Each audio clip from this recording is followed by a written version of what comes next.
was convincing the world he didn't exist.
Preparation ain't required. I go hard in the pain even when I'm tired. 'Cause tomorrow ain't promised. I give my all, ain't nothing left. No tomorrow ain't promised. There's no tomorrow, no tomorrow, no.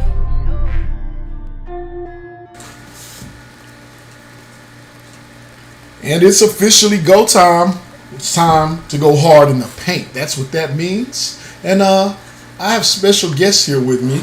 You see one of them on the screen right now. We put him up there first, not because he's first, but just because I don't know. I didn't have anything. You really like him. for You this. like him more.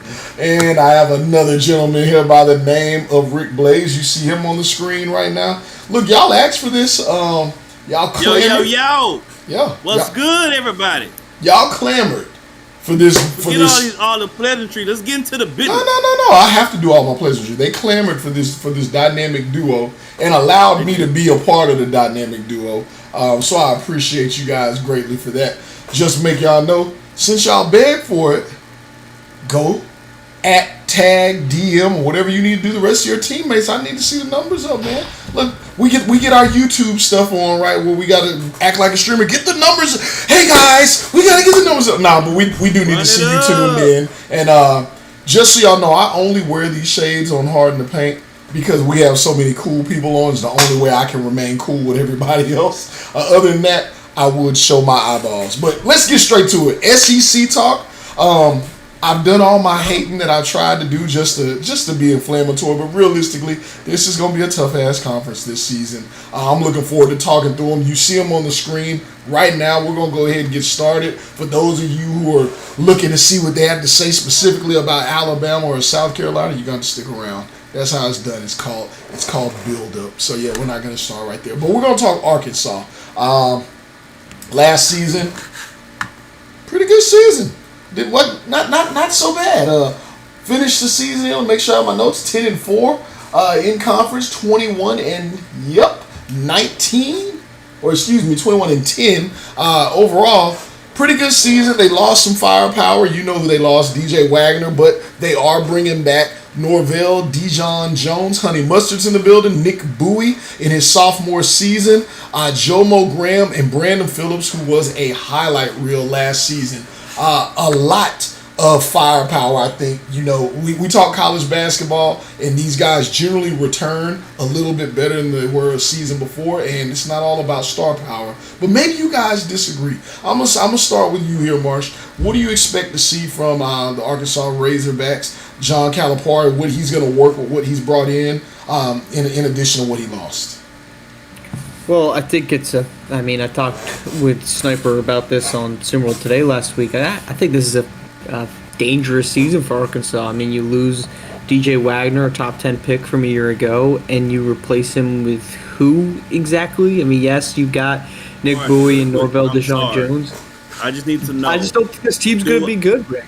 Do I need to let you finish your thought, or do I jump in when you say something crazy? Sorry, you gotta let him finish his thought. Y'all let y'all fight it out afterwards. Let him go. Boom. Thank you. I just don't. I think that losing DJ Wagner is a big loss, and I don't know that they replaced him with somebody who's going to be able to match that type of productivity. So I think that they're going to carry the marker of a good basketball team. They're going to carry the perception of being a good basketball team. I'm not saying that they're bottoming out and winning 10 games all season, but I certainly don't expect this team to be like they were a year ago, be sitting as, the partial class of the SEC, 10 wins in conference, 20 wins on the season. I just don't think they're reaching that height again. Well, Rick, let me ask you. You heard what Marsh has to say there. They did bring in Guido Parmezzini. I'm not sure if anyone's heard of him. Kind of European player, international player. They did bring in a Devontae Schindler. You heard Marsh say that they lost their number one dog in the race, which they did. Is this team comprised of players that can fill that gap? Do they do it collectively, or is there somebody you think that is a star there? I'm not down on as much on Arkansas as my co-host is. I like Arkansas a lot. Yes, did they lose? Did we lose their number one guy? Sure, but let's get to the meat and potatoes. First of all, they still got Coach Calipari. Let's not forget that. If we look at the SEC, he's a top 3 coach in the SEC, and I don't know if he's 3. So we got that. They're bringing back a veteran Who team. then? Huh? Keep going. They're bringing back a veteran team. They got 2 seniors and 5 juniors. So you have a veteran team, which Coach Calipari likes, right? And then also they was top 10 in both field goal percentage and 3-point percentage last season. So you got some veterans coming back. You could already shoot. I like Schindler. He's starting for them this year. And Nick Bowie playing at the 4, I think, was a great coaching decision by Calipari, because you get to open his game up now. He's going to be more like a 3 at the next level. But having him as a 4 is a very explosive offensive weapon on the offensive end. I think this is going to be Nick Bowie breakout year here this upcoming season. Like, you talk about this team was a good 3-point shooting team. They were a good 3-point shooting team because of DJ Wagner. So they had 3 guys last season that shot or that made more than 23s. DJ Wagner made 56. The other 2 are Bowie and Dejon Jones, who combined for 49, and they both shot under 34% from deep. So a good 3-point shooting team a year ago, yes, because they had a top 10 pick shooting at 41% from the season. That's what drove this offense. And a 20-point per, you're replacing 20 points per game from DJ Wagner. That's what you now have to fill in the gaps on offensively. I think Nick Bowie, I'm not saying he's going to give us 20, but I think he can be 15 plus. Well, let me ask both of you guys. You got to replace 20 total. Plus, all that's doing is adding 5. So now you still got to find 15 points elsewhere. Let me ask you guys this. Coach Calipari, he's one of the few coaches in college basketball where he's willing to adapt his style to his players. You know, a lot of guys, they run their system. You get in, and you get in where you fit in, but he adapts. What type of system do you think this team is going to be running this season? Clearly to me, they're going to have to slow down a little bit compared to last season as far as how they run. What do you see, Rick? I don't see them slowing down much. I think they have an athletic team, especially when you have Nick Bowie at the 4. He's going to outrun and be quicker than most 4 and more skilled. So I think they get out and run. Are they going to be as explosive with one player, Wagner? No, they don't have that one guy that's just like crazy athletic. But as a team, they're a pretty athletic team. So I get out and run if I can. Then you got Schindler, who can get on the block and make some moves if you need to as well. Marsh?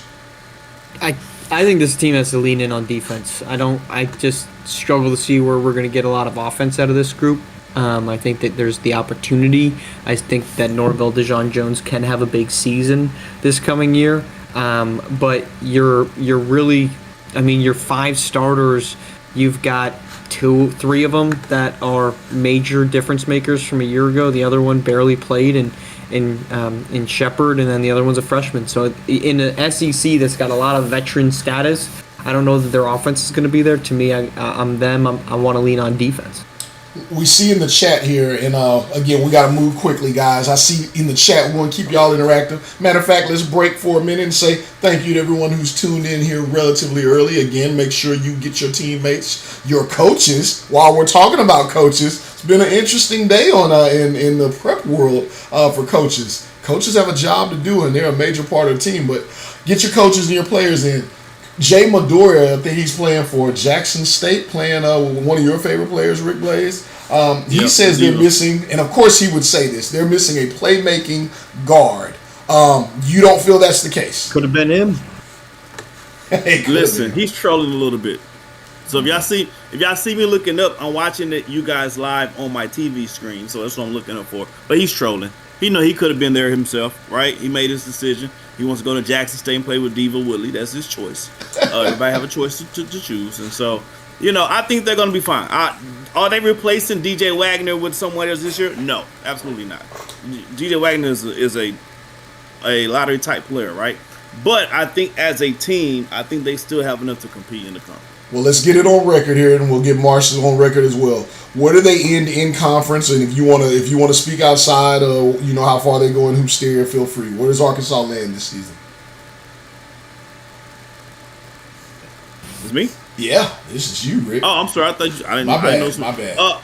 I'm not good at this hosting thing. I like to. That's Marsh is the host. I'm the talker, man. But go ahead, Rick. Listen, I got Arkansas winning like 19 games. I got Arkansas winning 19 games. Marsh, you feel differently? He's laughing. I cut screen. We cut screen. Marsh is laughing. What you got, Marsh? I do feel differently. I don't think they're winning. I don't think they're winning 19. I think this team is going to end up in the 6 to 9 range in the SEC. Woo! I think there'll be a maybe 6 to 8 win team in the SEC. Not 8 wins is not bad. Like I said, I'm not saying this team's bad. I just don't think they are top tier. I mean, they won 21 games last season. I don't think they're only going to have a 2-game loss in the win column. So I think they're a 6 to 8 win team in the SEC, which I think gets you in that 6 through 9 range in the conference. So we got a little again. What's that? 14 wins, 15. I would say 15, 16. Like I think this team is I think this is a 500 basketball club. Okay, that's fair enough. As y'all can see, y'all asked for this duo, and I can see I am gonna have no control of my show tonight, guys. None. So this is not water. This is gin. Their stock is down tremendously. I don't think it's that down. Don't put words in my mouth. Well, look, tremendous. Here's what I think y'all are not accounting for that I think we need to talk about. We need to preface this as we continue to talk through the SEC. SEC is a tough conference, and there's a lot of conference games going on. So that overall record, I think they're going to beat up on one another. So I think we need to take a different approach to me getting y'all's predictions before we talk recruiting, if we're going to talk recruiting. How far can Arkansas go in Hoopsteria is probably the real question, because I wasn't involved in the prediction making, but I think a lot of SEC schools are going to be beating up on each other this season. I think you can throw wins and losses out the window until it comes down to conference championship. Can they go far in Hoopsteria, Rick? Now when you're talking about that, when you start talking about Hoopsteria, now you're talking about you got to have a guy that you can just, at the end of the day, can get you a bucket. That was DJ Wagner. I like Nick Bowie. He's not DJ Wagner. So I don't see them winning. I see them sliding into. I see them getting in. But I don't see them winning a game, because you have to have a guy, and they don't have a guy on their team offensively. All right, Marsh, you don't have to double down. You've laughed. You've done all of the sounds that say I'm not buying it. I'm not. You've done all of those. I'm not buying it partially because but I'll save it for a team that actually is going to make a run. No, I don't think they're going to. Well, let's keep it moving then. We got Rick here, so we'll start with some of his faves right out the gate. Kentucky. Let's talk a little Kentucky basketball. One of your favorite players, Rick Blaze, is now gone. No JJ in the house any longer. No Glory Tate, one of my favorite players. Glorious. The glorious one is no longer there. But they do still have Adonis Knight, who people are expecting to have a breakout season. Mark Pope says that he really believes in Adonis Knight and that he could really just get this team rolling this season. Aside from that, they bring back D'Angelo Muto, who was just a tough, gritty guy in the middle. Trey Trust, who had some big moments in tournament play. And they brought in veteran leadership, or they kept veteran leadership, shall I say, in Stephen Burks, who's coming back as the team captain. Victor Soto, who's going to be playing after sitting out all last season with injury. On the freshman recruiting front, they brought in Chris Coates, however you want to say it. Whatever you guys want to say. I'm not opposed to saying it how I read it. But not a whole lot in the recruiting field that you would expect to see from a Kentucky team, right? You normally see some major recruits. Rick, they were number 2 in the conference last season. They were getting it done. They lost a lot of firepower. How big is the drop-off, or do you think that they're going to have 19 wins like Arkansas? Yo, it was all good just a week ago. This Kentucky team is not the same team from last year. I can't even paint this. If I put paint on it, makeup on it, lipstick on it, it's still going to be a pig. I think they didn't get their full value as a team as far as the recruiting is concerned this year. That's my opinion. I think they're going to have a competitive team. They're going to have to play deep. They're going to have to go 10 guys, sometimes 11 guys deep, who's ever feeling today. It's going to be about a team committee at this point in time. They got to win some ugly games. They can't play pretty. Kentucky cannot play pretty this year. They're going to have to win some ugly basketball. Marsh. Look, I sat not necessarily in this exact chair, but in this general position and was as high as anybody on Adonis Knight and Trey Trust. I called for them to be starters last year. Got your wish. As much as... What's that? Got your wish. Yes, and as much as those two are going to be helpful for this team, they aren't Glory Tate or Jamison Johnson, and you have to replace that production. Like, you're replacing SWBA lottery production, and those guys are not there. 2 of them, and that I said this again on Friday or last, I guess, Thursday. This is not a basketball team that I think is going to win a lot of games because, in the first test of the Mark Pope recruiting survey, if you will, he gets to Kentucky, a massive organization, a school that recruits itself, and he did not do what Coach Calipari has done year after year after year in Kentucky. He did not get a blue chip recruit. He did not get somebody who you can pencil in and say, this is the guy we build around. I love Adonis Knight. I think his ceiling is probably a lot higher than many people probably think of it. But this program is just not built to win in the SEC right now. A lot of people have... I'll tell you what, Calipari wouldn't stand for this if he was there. So a lot of people have had positive things to say about Jamari Duran, the big 6'10", 240 kid out of Florida, as well as there's expectations out of Christ Coach. Let me see. Is there anybody you think that could stand out again? Because I know you guys, y'all like to talk on the big scale. You guys talk like basketball the way everybody wants basketball to talk. I come all in with the boring X's and O's and like here's how basketball really works without the pretty stuff. I think this team personally has pieces to compete as a team.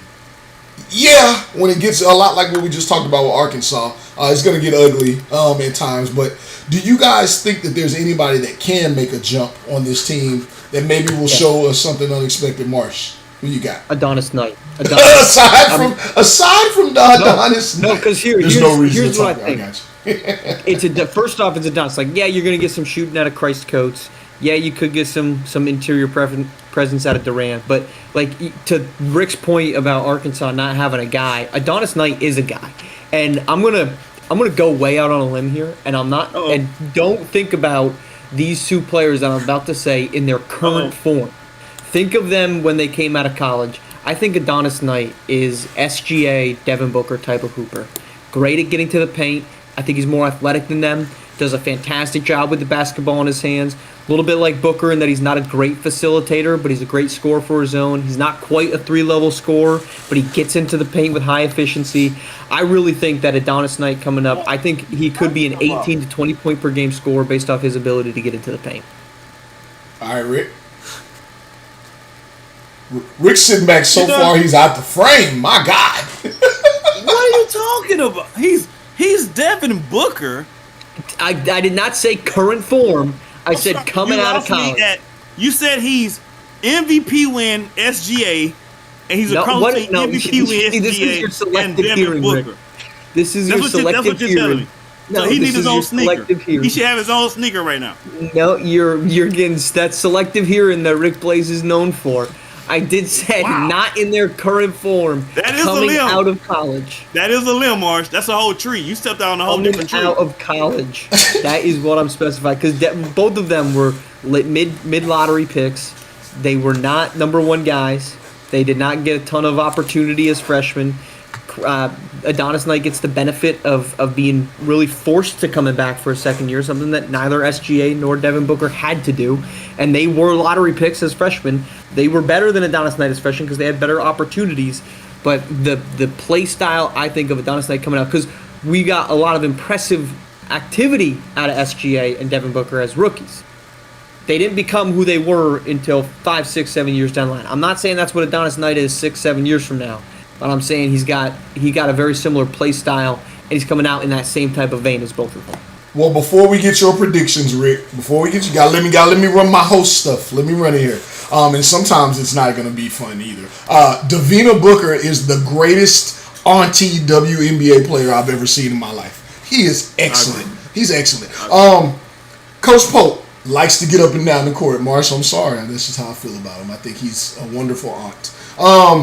Coach Pope had these boys getting up and down the court last season. There is some who say, hey, they got bogged down at moments with Glory Tate and specifically Jamison Johnson kind of camping out in the middle. There's no reason for anyone to camp out in the middle this season. That breakneck pace that they like to get up and down the court with, could that benefit this team at all, Coach Pope and his style at all?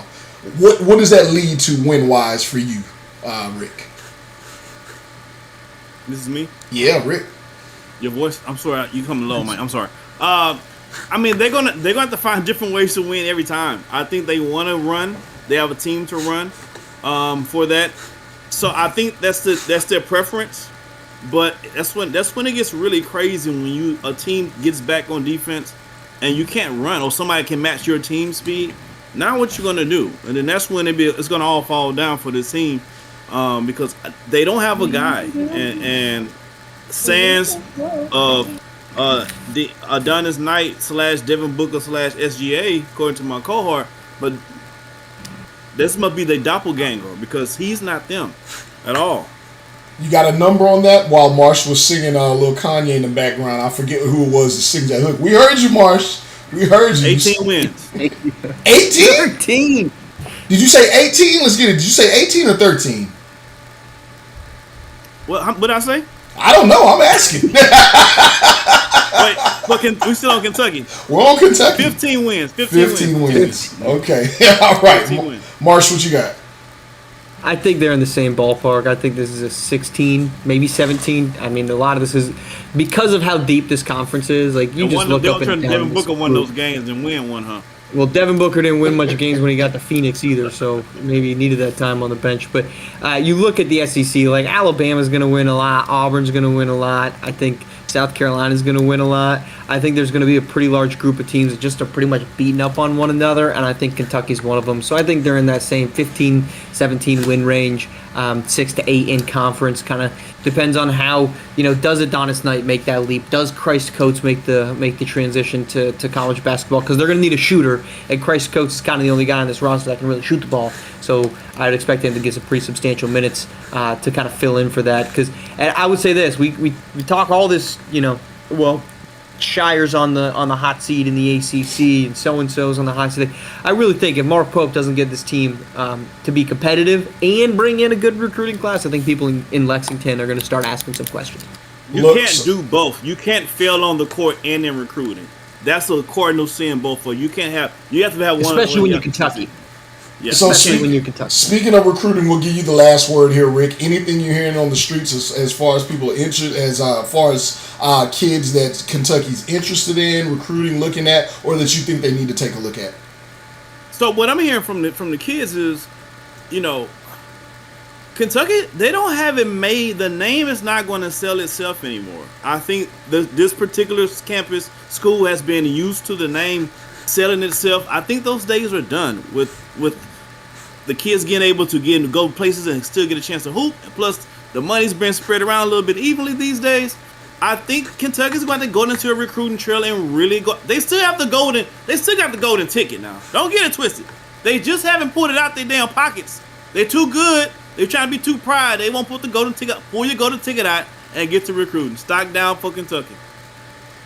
Wow, look at that. We got that on the screen. We also got drama going on in the chat. Just crazy. Number one, Biff Markham out here trying to sell tickets once again. Biff Markham says 3 losses for Kentucky are coming out of South Carolina alone. And South Carolina got mentioned. Did they even play 3 times? We're going to have to look at the schedule. All I know is I like to go from where things start. Biff does his research. Marsh, he does. He's a studious kid, but I like to go from where things start, Marsh, to where they end. You know that. So saw Biff Markham get that started, so that meant South Carolina was the topic in the chat, which meant Coach Dre Pope was the topic in the chat, so you knew who was going to chime in, and like goddamn clockwork, here came Cyrus Jackson. Let him breathe. Let him breathe, Cyrus. Y'all are going to be the greatest drama duo. Like a wrestler running down the ring, breaking it up. Cyrus Jackson is the Stone Cold to Dre Pope's The Rock. The Rock never got to hit the ring without Stone Cold's glass breaking in the entrance. God damn it, Cyrus. All right, let's move on. Let's move on, guys. I mean, never. You know I'm right, Rick. You know I'm right. You come out and if you smell, you can tell they're candy. Bling, bling, bling. Here comes Stone Cold every time. Every time. That's Cyrus Jackson. All right, hard in the paint. We kind of break the mold here. I threw our guests off a little bit, kind of leaving our order here, but we're gonna get back on track. Let's talk Tennessee.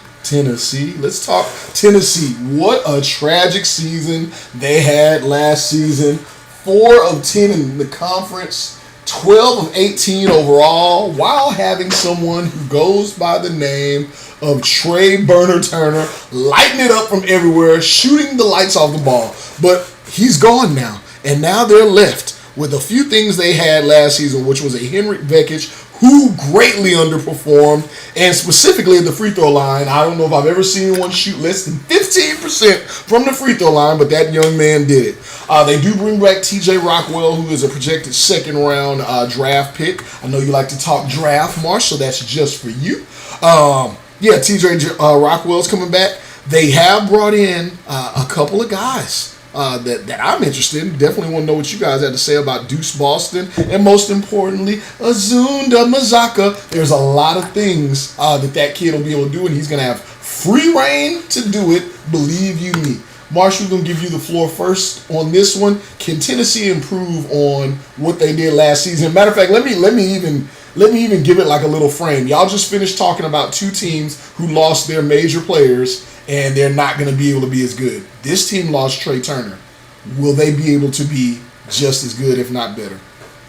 I mean, what did they win? 4 games in the SEC last year? It's not like this team had a super high ceiling to fall from. I think this is a team that's going to end up in a similar spot. Now, they had a really good regular or non-conference. I should say really good in comparison. Going 8-8, I guess, during their non-conference games. But I mean, I think it's going to be a big question mark. I think this is going to be a learning season for Tennessee. I think this is going to be a growing season. They're probably going to go through some growing pains. What do we get out of Azunda Mazaka? Does he make that transition? Also, is this finally the season of Reza Red? I mean, the guy that everybody has been so anxiously expecting to be the second coming of Shaquille O'Neal. I mean, the dude's now 7 foot. We've been talking about him since he was 15 years old and was supposed to take over high school basketball. That never happened, and now he gets to be. I'm personally shocked he's in the SEC and not in the American or the Mountain West. Like the fact that this guy got a Power 5 conference offer based off what he put on tape in high school, I think is a little surprising. But pays to be big, Marsh. You cannot teach size. Pays to be big. You can't teach 7 foot 270, which apparently people don't want to use that one when we're talking about the Blue Devils, and I get shunned for. But no, I think that what this team gets out of their freshmen, I think, is going to ultimately be the driving force of them. But I don't think this is going to be a great basketball team, but a growing one. Rick, more so than I don't agree. Telling us I don't agree with Marsh often. Go ahead. I'm sorry. I'm saying I don't agree with Marsh often, but I do here. It's gonna come down to the freshmen, Azuna Mazaka, as well as Reza Red. Hopefully, I'm not expecting anything crazy from Reza Red, but again, you 7 foot, man, almost 300 pounds, bro. You can throw that weight around anybody. You can throw the weight around with anybody. So before you say that. Before either one of y'all say that, Reza Red, what I'm hearing out here, and I think this is what we see, he's projected to start at center, and Henrik Vekic is projected to start at power forward, and Rick Barnes is apparently wanting to slow down the game and maybe even run through the post a bit. Is that the right choice and decision? No, absolutely not. You're gonna have to slow it down because you got 2 really slow guys starting at the 4 and 5. That's fair. So you're not gonna have. You can run it. It's gonna be a 3-on-5 fast break. It ain't gonna be a 5-on-5. So you're gonna have to slow it down. But I think again, maybe you start with your bigs early in the season to kind of get your super freshman Mazaka a chance to kind of find his footing and settle into college basketball. But the ultimate goal is Mazaka, to run it through him. So I can see the shift throughout the course of the season as we get closer to the end of the season. Expect Mazaka, if he's up to the task, to run that team. Marsh, other than Mazaka, are there any strengths to this team that you would say, hey, they have an advantage here where they actually could pull out some wins this season? Size. I mean, it's the same reason that I'm high on Duke, or I guess I should say higher than most on Duke. It's very, like, we want to so often consider spacing and shooting at the college game, and that's great, but that's a association level mindset being applied to college basketball, and you just don't have the luxury of 4-out spacing in college basketball. And so a lot of teams, whether they choose to want to or not, they just don't have the personnel to be able to spread the floor that can make teams like Tennessee, if they play those 2 bigs, pay for that. So to me, I think their size of Reza Red and Henrik Vekic is their best advantage. And then I mean, Azuna Mazako, I think, is ultimately the straw that stirs the drink. But I do think what's going on inside is going to be really helpful for them as part of maybe a decent season. And they got to listen. They got to put some hair on their chest because those guys are big, but they are marshmallowy soft, both of them. So they're going to have to kind of stand because no one in SEC is backing down from any of those two big guys. No, I mean, I think the biggest problem. Once you give them one elbow to the chest, then you're going to realize, oh, I'm taking over your trap. The biggest problem they're going to run into is that the Kai Killens of the world, the Ripakere, once he's healthy, the Jaffet Towns, they're going to see Reza Red sitting there and being like, let's go, let's welcome this 7', 270 man to the SEC. So I don't think they're going to be seen as size as a deterrent. I almost think this group, to Rick's point, is I think that people are going to see this group and see size as let's attack it. Right. And we'll see if they can hold up to that relentless, attack on them. That more from a personality, not a size standpoint. And not to mention, Marsh, the pick and roll activity. They're going to be in every play at this point. Screening rolls. I'm putting them in all the action on defense because I want Reza Red or Beckett to try to stop me off the switch. What you gonna do? And that I would say, to Rick's point though, that's not, in my opinion, it's not a size thing. That's the personality, right? Like if we go and we talk Big Vic, Victorious Ogaus, because I don't think anybody's looking at Big Vic and saying, let me climb that mountain. They're saying, gosh darn, I got to go through that guy, right? Like that's a challenge. I think especially with the tape that Henrik Vekic put out last season, it wasn't a deterrent big man. It was one on a team that really struggled to stop teams inside. So it really does come down to the personality of the guys, not so much the skill set that they possess. My take before we move on, guys, we got the SEC is now 13 teams. We're gonna have to run through this quickly, and some of these. This is probably the one conference where every team needs a little bit of attention. Give my 2 cents here. I will tell you, they got some big guys. Yes, they lost one of the greatest shooters we've seen in college basketball in SimWorld U. They still have Mickey Hartman. Azuna Mazaka, when he gets on one, he can be on an absolute burner. Henrik Vekic, although he can't shoot from the free throw line, has good range, and TJ Rockwell can shoot as well. If they can create enough space and spacing on the inside through interior play, we could see some shooting exhibitions. I think they get more than 4 wins. Anybody in the chat, if y'all with me, I think they get actually 8 wins or more. Thumbs up in the chat. Oh, no, just 8 wins. Oh, no, my brother. No, my brother. Oh, well, I'm going to say, what are you drinking over there? I told you it's gin. I got you guys on the show. I got to drink up a little bit. I got to drink up. Oh, and you know what gin does. Makes you want to fight. All right, let's keep moving, guys. Let's talk Mississippi State here. I know you see something else on the screen because got a little weird there. Mississippi State. As if there needed to be more than one Mississippi, we also needed a state team as well. I will tell you I'm excited about this team, though. There's a couple of kids who are coming in here. Mississippi, matter of fact, let's go back. We're 7-7 in conference last season, a surprising 20-11, led by Terrell Pearson.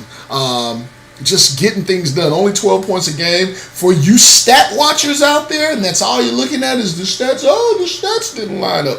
This kid was clutch. He hit game winners. He kept this team in games, and he moved the ball. 4.5 assists, tops in the SEC last season. Played defense, 1.5 steals a game. Other than that, staying in front of his man. He's still there. You got Darwin Cohen. But when you start talking about, and he was the leading scorer for them last season, by the way. But when you start talking about recruiting, these may not be blue chip recruits, but the whole nation knows about these 3 kids I'm going to name. One is Michael Jackson III, and it's not because he's moonwalking on boys. It's because he is versatile, and I mean exceptionally versatile. Jackson Sutton, 6'6", 170 of tenaciousness. He's just out-willing people. We saw that when he played high school ball. And Juan Vazali, a lot of the same. He kind of helped put Guatemalan basketball. Can you believe that's being said? Guatemalan basketball. He put Guatemalan basketball on the map, and he hasn't even made it to the pros yet. Just what a motor, 6'11", 230, with a great motor as well. This team already played very tough last season, Rick. They were a tough out. Nobody wanted to see them with the energy they brought. And this season, they brought in 3 more guys to do it alongside them. What do you expect to see from Mississippi State? I think they're going to be a solid team. I don't expect them to be a great team in the SEC. I think the conference actually kind of works against them. If this team was any other conference, they might be up there, in my opinion, as like top 3 for any other conference. They probably top 3 or have an argument for being top 3. Because you're in the SEC, you're probably not. I think they're going to be solid, though. I do like the addition of Jackson Sutton. He can fill it up. And Juan Vazali. Maybe saying it wrong. I do like the addition of the freshmen, right? And so they've earned their way to play. So they'll be starting shooting guard and center, respectively. I like the team. I think they're gonna get some big wins. I can see them, a little bit above that. I don't know. It's SEC. It's gonna be tough, but they can easily be, like Marsh would say, a 15-18 team win team on a given day. They're gonna be a tough out. You think they're gonna be competitive? They're definitely gonna be competitive. Okay, Marsh. It's Mississippi State. There's nothing else to do but to chew on old tires and compete. Chew on old tires. I think this is going to be a good basketball team. I think they had a really nice recruiting class, bringing in some pieces. They're bringing back a lot of the talent from a year ago. So I think that for Mississippi State, they're a team that's got kind of the best of both worlds. I had them, in my kind of top 3 list. They were just on the outside of where I might drop them in there among the top 3 teams. But I think this is a really good basketball team. You've got a lot of pieces. I think this is going to be a team that ends up in the top 5 and the top 6 in the SEC. Recruiting-wise, are you guys pleased with this recruiting? Marsh, we'll start with you. I know I gave my 2 cents on it, but are you pleased with where? And let me make sure I preface why I say this. Mississippi State, generally homegrown talent. You see a couple other guys coming in. I look up and down this roster. Guatemala in the house. Missouri in the house. Alabama. They've really gotten outside of that region. Nicaragua, like they're kind of expanding their horizons. Are you pleased with the future may hold for Mississippi State?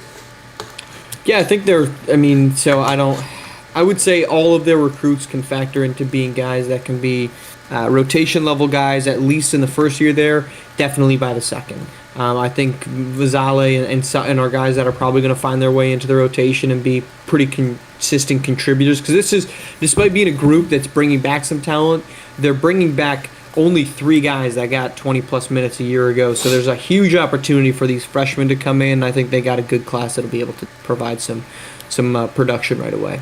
And I double down on that once more, Marsh. I'm thinking of the name Layden Hirsch. Plays for Gotham 5, currently 6'10", 234 pounds. Out of Texas. He's right down the street.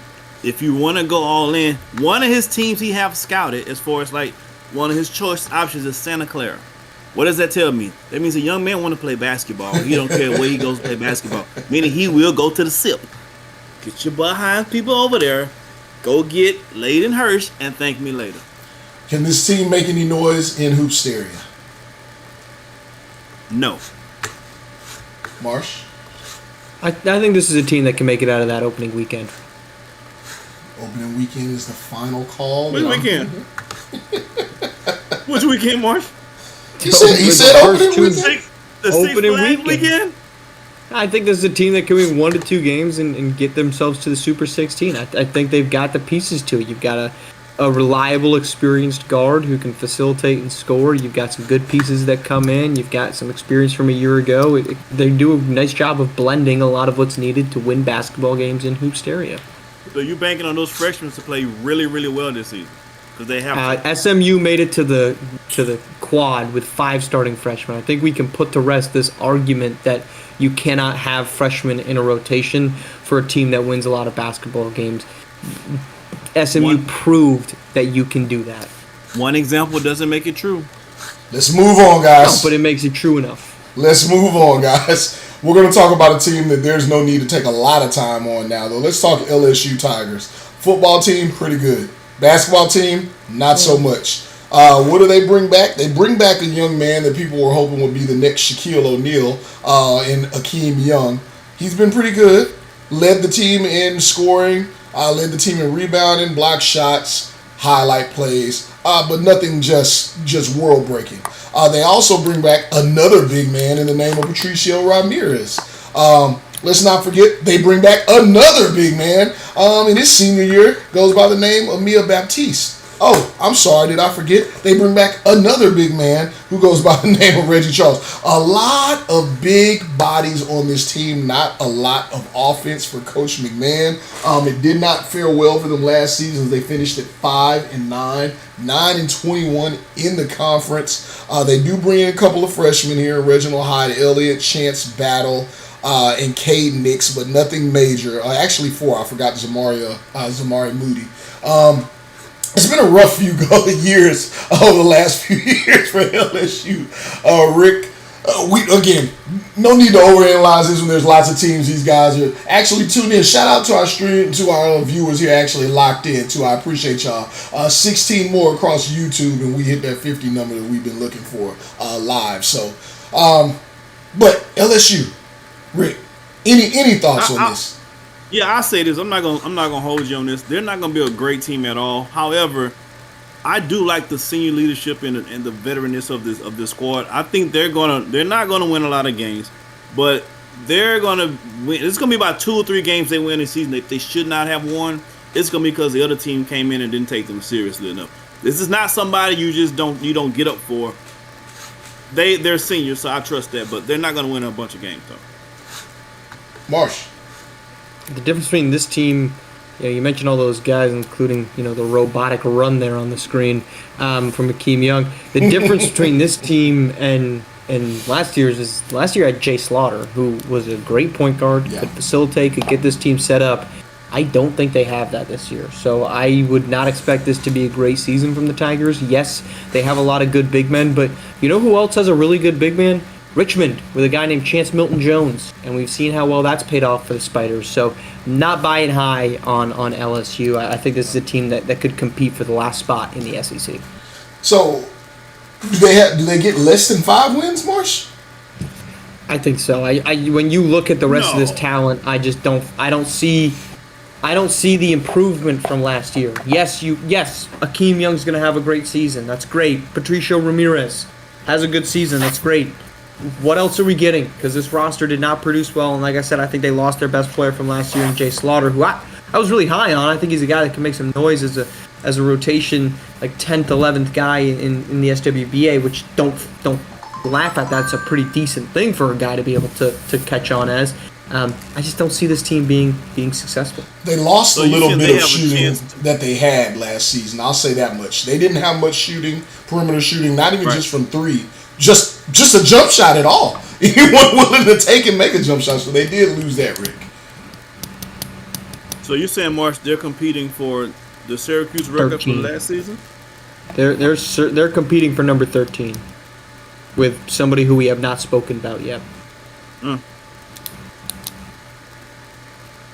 Okay. That's it. Let's shut up, Rick. I win. All right. Well, are we moving?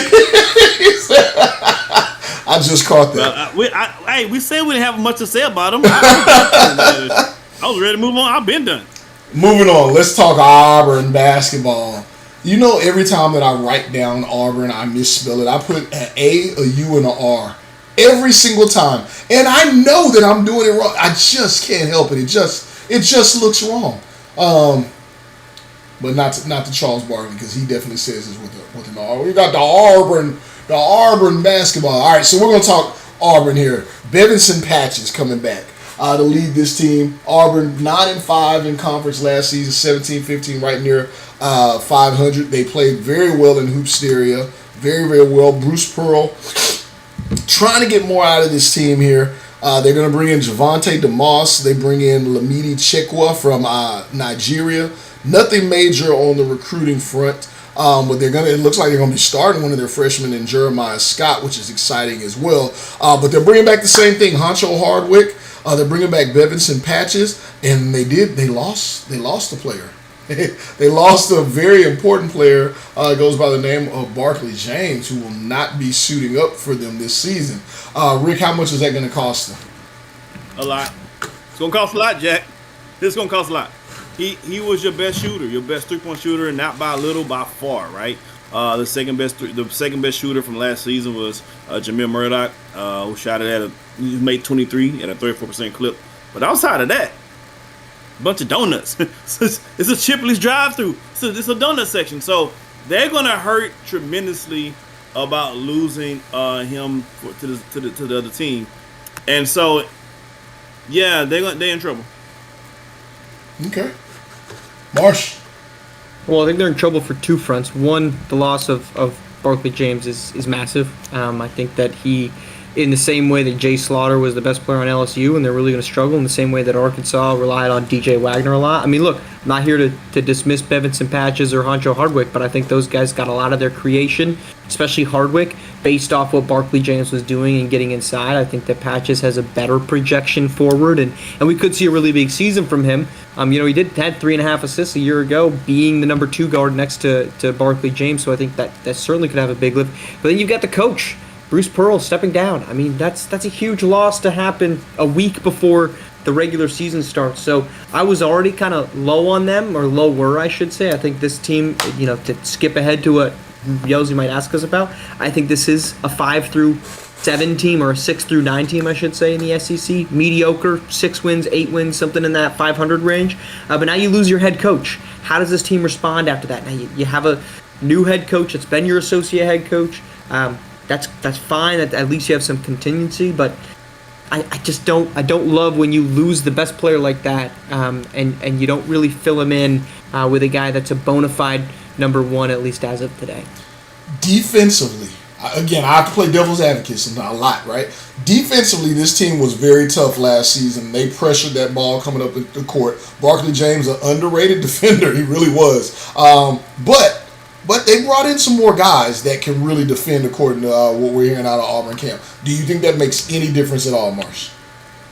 Well, I think it makes a little bit of difference, but the problem is every single team in the SEC, we can sit here and be like, this is a good defense. So when everybody has a good defense, nobody has a good defense, and now the differentiator is, are you a great defense? And so I think Auburn, it'll make them competitive, but in the same way that we saw with Princeton a year ago, they played really good against teams that didn't really have great offensive options. The moment that opposing team started to have a good defense that you now could not take advantage of, they struggled. Same thing with Butler in the Big East. So yes, they can have a good defense, but if your offense can't produce anything, then you're just getting into rock fights, and then you don't have the best swinger at the end of that final punch needed in the 15th round. Rick Blaze, I'll give you the last word here. Okay, so no words needed. I do want to ask you about recruiting front out of Auburn. What do they need to be looking to? What does Coach Pearl need to find for this team? And when I talk recruiting, let me make sure I box that in. For the next few seasons, what does he need to be looking for? The best damn player that he can find. First of all, we gotta see what the coach wants to do, right? Because now this is a news. Does the coach try to get a bunch of good players to try to fill out the way he wants to run the ship? Do you try to go get his number 1 guy? Like, there's some options to figure out. I think at this point, you need to get as many of the best players you can get your hands on. Okay. All right. Simple enough. We've talked. I would say this. Yes. You got to. If you're Auburn, you've got to go get the Kai Killens kryptonite, because you can't have Alabama, your in-state rival, going out and getting Kai Killens and Almighty Soul and loading up on the Kai Killens kryptonite? Figure it out. I'm not the head coach. You guys got to figure it out. Anybody in the chat, do y'all know who's this Kai Killens kryptonite? Is there one? He might not exist yet. We haven't gotten to Alabama yet. We haven't even gotten there yet. I'm just asking a question. Me. I would love to see you suit up out there. Oh, I'm clamping. That's the one thing that I do like to do. That's it. If nothing else, we're going to do that part. It might mean different things back in your age. Clamping on it. I think that might be... Shut your mouth. I still do it. I still do it right now. It might have different meanings. I still do it right now. No, it doesn't. No, it doesn't. I don't need any... Look, we're moving on. Let's talk Missouri. We're starting with Rick. I don't like that, Marsh. We're going to start with Rick. I'm excited about Missouri. We've been hearing some things out of camp. If you guys in the chat have not, this team's going to be a little scarier. People thought this is all Jafet Towns. I'm going to tell you, you're going to see the highlight package rolling here, and you're going to see Jafet Towns, and some more Jafet Towns. You're not going to see a lot more there. But guess what? This season, he's got a little help. Well, let's go ahead and set the table for you, though. Missouri finished 6-8. 6-8 in the conference, 13-18. Everyone expected Jafet Towns to just go bonkers. Well, he averaged 19 points a game. He's coming back. David Draffin, 13 points a game, 7 rebounds, right at 50% from the field, give or take. He's coming back, but guess what? There's a blue chip recruit they brought in by the name of Emil Griffin. 6'10" is going to play in the front court alongside him. So you got to deal with those 3 guys. If you've not from the Midwest and you haven't heard out in Michigan about this kid named Kalinick Jokic, get to know him.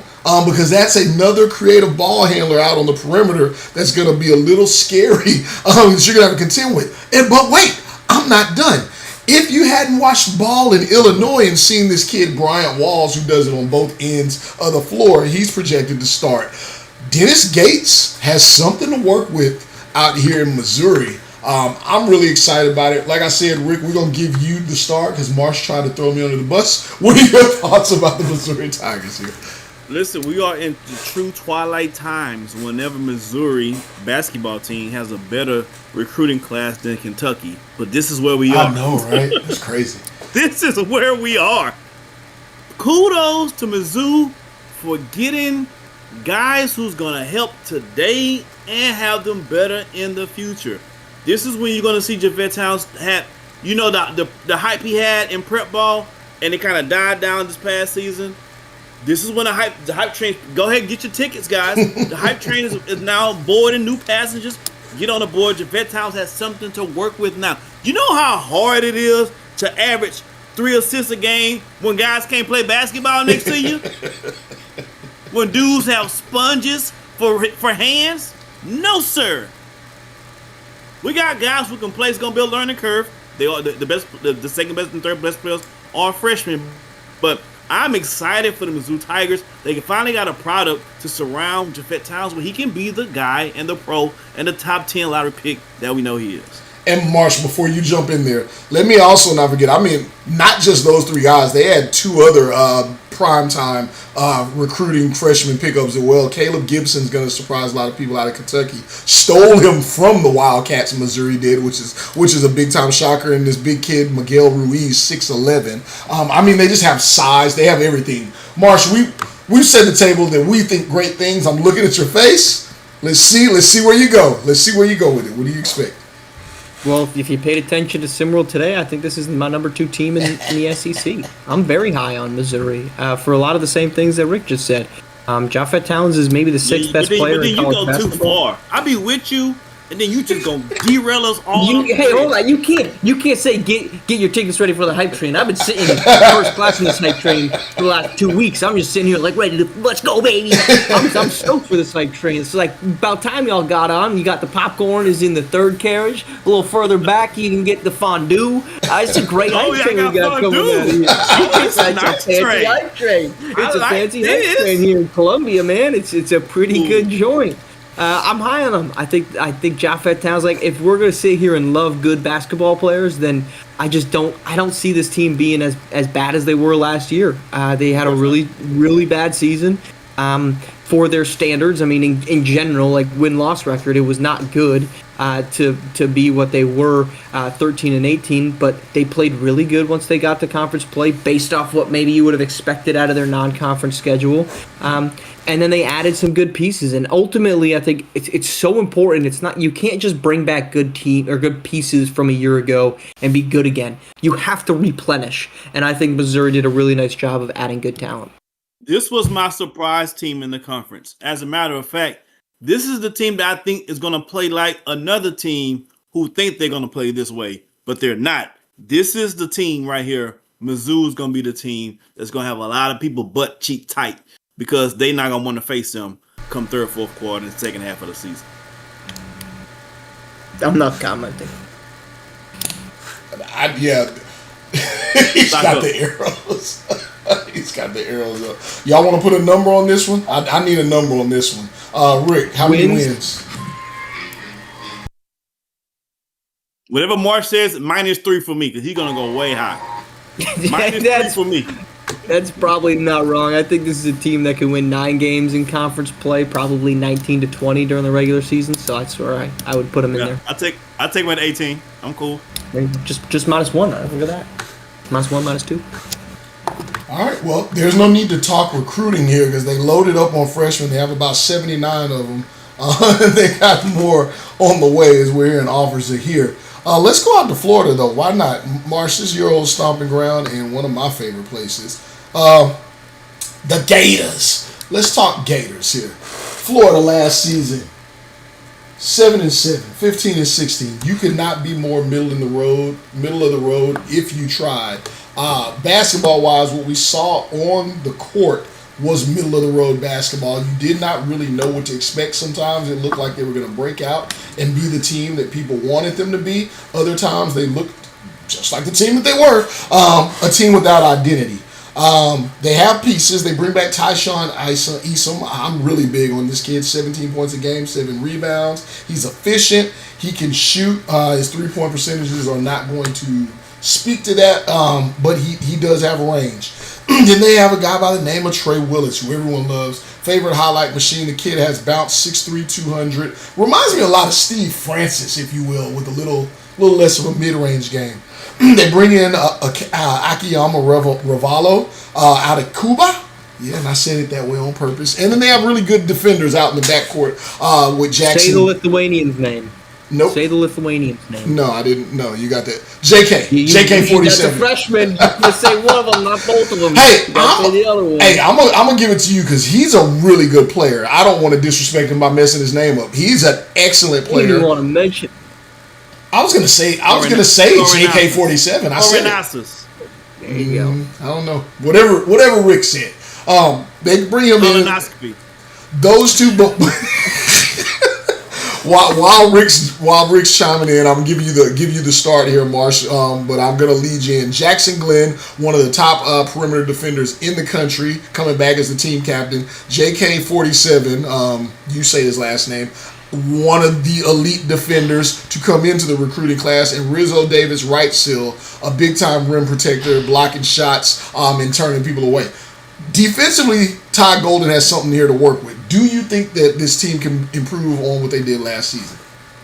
I think they're going to be in that same range. I think this is a team that, I think ends up as I think they've got, if things break right, they could be in the top 2, but it's not a team that I would expect to end up in the top 2. I think this is a team that they were 7-7, as you mentioned. I think they can get to that point again. I think what they're probably going to improve on the most is their overall record. I think that I would expect them to be better in non-conference play just because of how deep the SEC is. But this is a team that I think can be the 5th best team, the 4th best team in the SEC conference because of a lot of, they're bringing back really good pieces. They've got 8 guys on this roster that average 13 or more minutes. They've got 6 that average 20 or more. So you've got guys that had experience from a year ago, and they're improving upon that. I really think Trey Willis can make a pretty big leap from really great numbers a year ago. 14, 4, and 3. Those are not insignificant numbers from a 6'3" guard.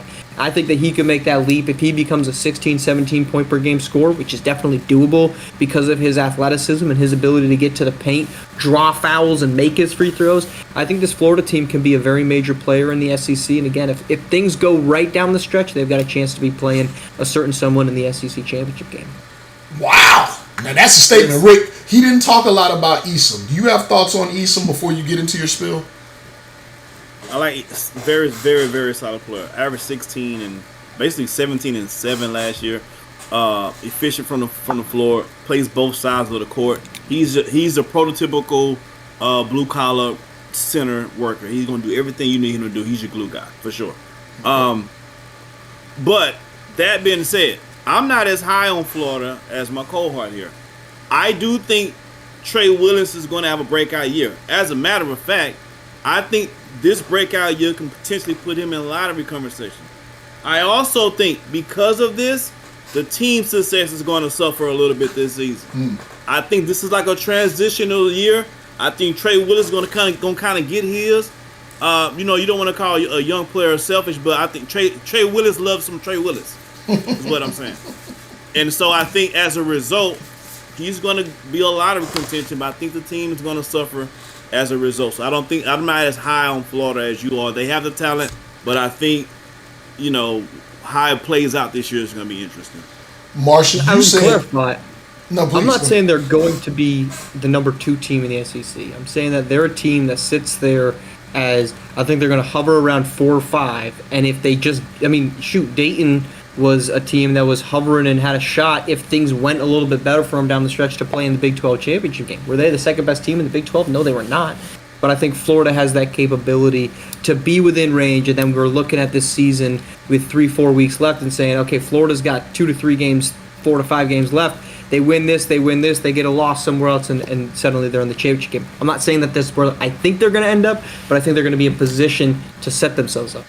Well, Marsh, the musical chairs music has stopped. You have to pick a seat. Where do you find Florida? What spot do you have them sitting in at the end of the year? I think they're a 4 or 5 seed. I think they're the 8 to 9 wins in the conference. Okay. Real quick, can I jump in there and talk to the chat for a minute, guys? Basketball-wise, saw some stuff in there. I see Kai Killins. We're gonna get to Alabama because I think Kai Killins is a hell of a player. I have question marks about we'll get there. There were some comments made. Akiyama Ravalo playing point guard. Trey Willis running shooting guard. I definitely want to get you guys' thoughts on this sentiment that I'm getting ready to make, and we'll move on. It's not necessarily about Florida, but since it was brought into the fray, the note was that Trey Willis should be playing point guard, not Revalo or Revelo. Would you guys agree or understand from a basketball standpoint in college basketball, more so in college basketball and a lot of other places, those positions really don't matter out in the perimeter because they're running a system. It doesn't really matter. Just because you run point guard doesn't mean you're the primary ball handler. It's just where you are on the court. You guys have a thought on that? Does the ball have to be... Do you want the ball in the guy's hand who's not really looking to pass as the point guard? Is that what you want? Well, position basketball is over with. We're now in positionless basketball. You should have already made that determination. As soon as a guy 6'10", guy drafted number 5, could dribble and shoot like Kevin Durant, position basketball was over with as we knew it then. You want your best players that can make the best plays with the ball in their hand, and I don't care if they 5'5" or 7'5". Is there a difference between 6'1" and 6'3", 6'4" in college? And you can continue on the point, but there's not a huge difference in college in that, is there, Marsh? It depends. What 6'4"? We just talked about the guy Rockwell. He's 6'5", 220 pounds. Well, that's there's a difference. There's 220. Let's get Marsh's take. I don't.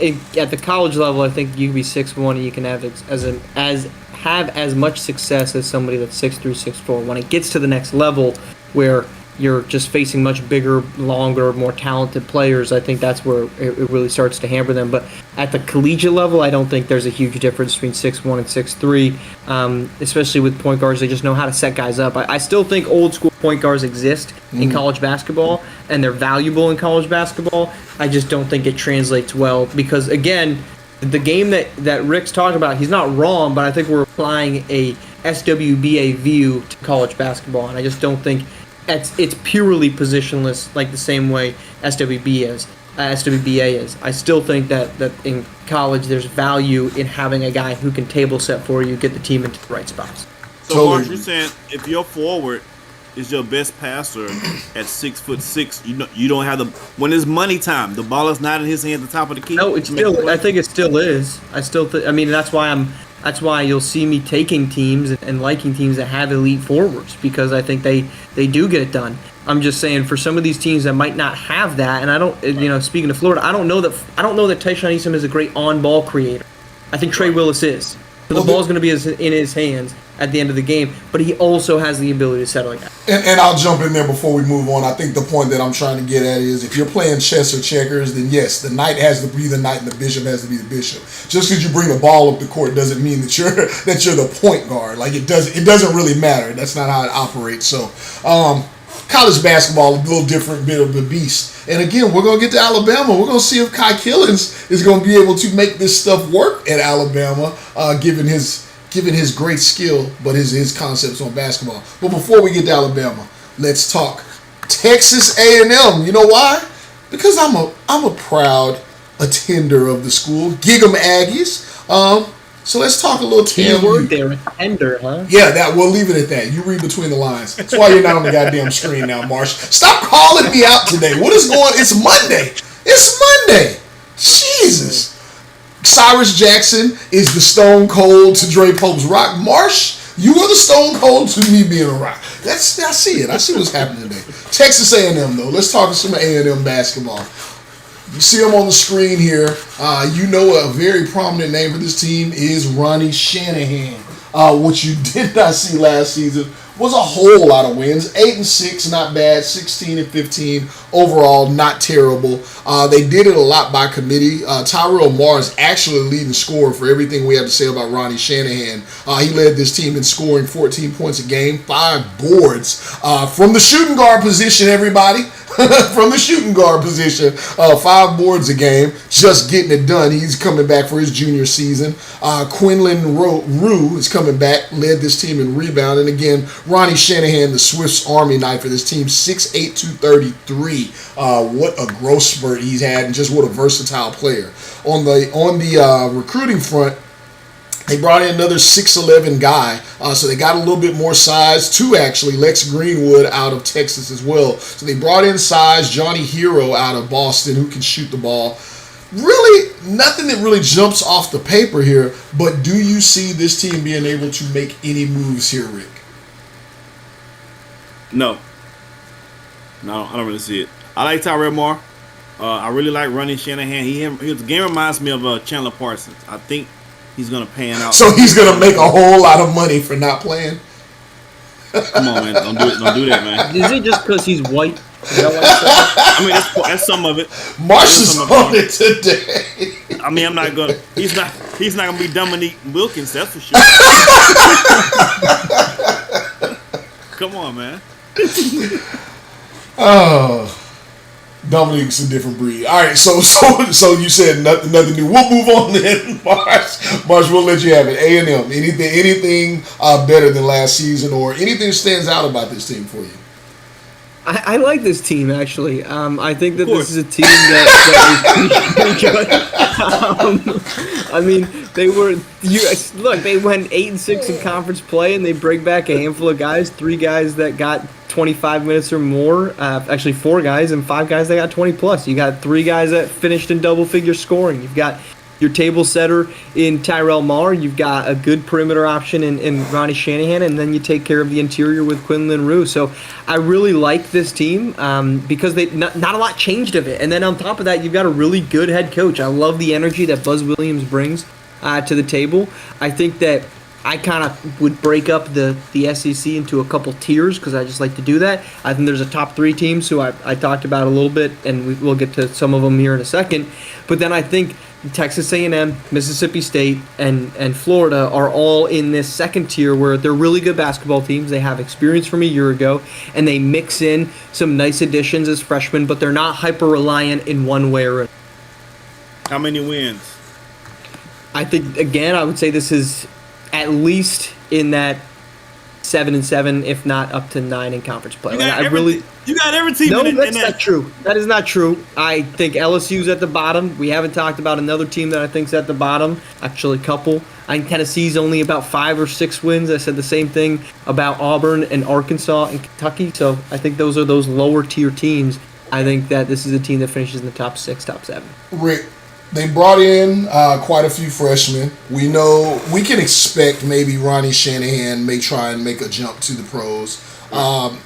Asen Woodard, they have a couple of, well, really just one senior headed out. What does A&M need to be looking forward to in the future to continue to be competitive in the SEC? Or could they be seeing their way out of the SEC at some point, if not? Well, I don't know about the latter part. I don't know. Look, A&M has a lot of money. I don't think money just leaves out of people conferences like that. That's not how that works. Anyway, they're gonna find some scores. You got Jai Carter, who's a junior. You got Keithan Carter, who's a junior. You got Tyrell Marr, who's a junior. These are their scorers. Keithan Carter comes off the bench for them, but you're gonna have to find somebody to replace the score. I don't know how long Shanahan stays. Huh? They got 3 guys. Are you talking recruiting? Or are we talking right recruiting. now? Okay. Sorry. Continue. You broke me my conversation up for that? I did. Yep. I thought you were still talking smack about this team. Keep going. That's on me. I'll take. That's all I had. That's a Rick win. Rick wins that 1-1. It's 1-1. Oh, this is good stuff. Well, guess what? I win as well, so do our viewers. We're going to keep it moving here. I'm going to take this brief commercial time out to say A shout out to Yoshi in the building. Shout out Jordan Scott here being with us. Jay Midoriya. Not the Yoshi, just a Yoshi. Jay Midoriya. We got the pink one in the building. Charles Pinkert is in the building. Biff Markham. B-Ron. Yeah, I don't know that. I don't think that worked. Coach DJ Penn. If you guys have not heard this guy, he talks the talk. Oh, his first tournament is going to be so fun. Don't you go silent, DJ Penn. But also, if you win, go silent. If you win, turn the volume up even higher. My God, I can't wait. I'm so ready for it. Go silent. Coach Dre Pope in the building. Coach Simpson. Hey man, be positive out there, dude. We're rooting for you. You got fans out there, Coach Simpson. Vazale, Juan Vazale. A lot of people in here. We know y'all are waiting around to hear about your team. So again, tell your teammates to tune in. Tell people not to wait to come back and check in later because mini games and trainings are coming soon, and you only earn EMs by tuning in live. I can't say it anymore for the people in the back. I can't say it for the people that aren't here. That's on y'all. Let's keep it moving though. Hold on, before we go, can I just say one thing that I really love is that so Yell sits over there with his sunglasses on, and then when he has to shout somebody out, he's got to pull him up so he can see the screen. So that the damn, why do you have to call out why I'm doing it? It could have been for effect. Man, you're killing all of the secret mojo here. My God, you're on camera. It's not like I'm watching you do it. You're the one taking off the camera. Rick, today Marsh is literally like at the magic show, just knocking over the box. He's ruining all the tricks today. What I did that trick. Jesus, that's a fake finger. She's not really cut in half. Look, Jesus, Marsh. All right, let's talk. Let's talk Georgia. Let's talk a little Georgia here. The conversation is going to start going heavier my way for the last week. All of a sudden, Marsh's mic is going to be randomly just off. He's going to get CM punked out here. Let's talk Georgia. Jeff Michaels taking over as the head coach of this team had a little stint in SimWorld Prep. He is. This guy is something, man. I'm a big fan just because of the bravado. Shout out to DJ Penn. Y'all are kind of cut from that same cloth. I can't wait till you guys meet somewhere on the hardwood, see if someone throws a chair. Ready for it. But we're going to talk Royce Anderson. That's what you're going to see on the screen right now if we're talking Georgia, because that's about all this team had to offer. 16 points a game, 3 assists. Defensively, not given enough credit for what he had to do, but he really had to put this team on his back. 3-11 last season in conference, 8-25 overall. They do have Christian Fazekas, big guy in the middle. They do have Orion Toomey, who is going to be starting. He's actually beat out Fazekas for that starting spot. And then they brought in Willie Stiles. But outside of that, do we need to take any longer than 2 minutes, Rick? No. Listen, this is going to be a huge season for Royce Anderson. I want you guys to go look up a former SW player by the name of Hollis Price. Oh. He played for Oklahoma. At one time, they asked Hollis Price in the press conference, they asked the coach, why does Hollis Price take all the shots? And the coach told the reporter, hey, I have to call a shot. Hollis Price can take any shots he wants. he don't have a red light. And Royce Anderson is not going to have a red light. He's going to be all green. Great season, Royce Anderson. This is your chance to put yourself in lottery conversation, sir. But the Georgia's not going anywhere. All right. And just to prove your point, Rick, from earlier, Marsh, you're up. You got 10 seconds. Royce Anderson is going to put up some huge numbers. He's going to be an inefficient scorer, and it's not going to matter. And Georgia's not going to be that good. But I think I don't care. Speaking from an SWBA perspective, I look forward to seeing Royce Anderson declare for the draft. Time's up. Yep, you just made it, Marsh. You just made it. He's pressing buttons in the background. What else you gonna tell on right now? Good Lord! You're literally on camera. It's not like I'm revealing anything that's hidden. You are showing yourself on camera. Taking off your glasses. You know what? His name's not whatever you want to say, Marsh. You gotta look at that on screen real quick. Let's talk Ole Miss. We're headed back to the SIP. I guess there's a lot of colleges in Mississippi. Go figure. Go figure. There's a lot of higher education. I don't want to offend anyone here. All right, so Ole Miss, Chris Beard here is going to be leading this team this season. They're bringing back Mason Green at center, 10 points a game, 9 rebounds, led the conference in rebounding. The guy's a monster on the inside, hoping he can make some jumps offensively.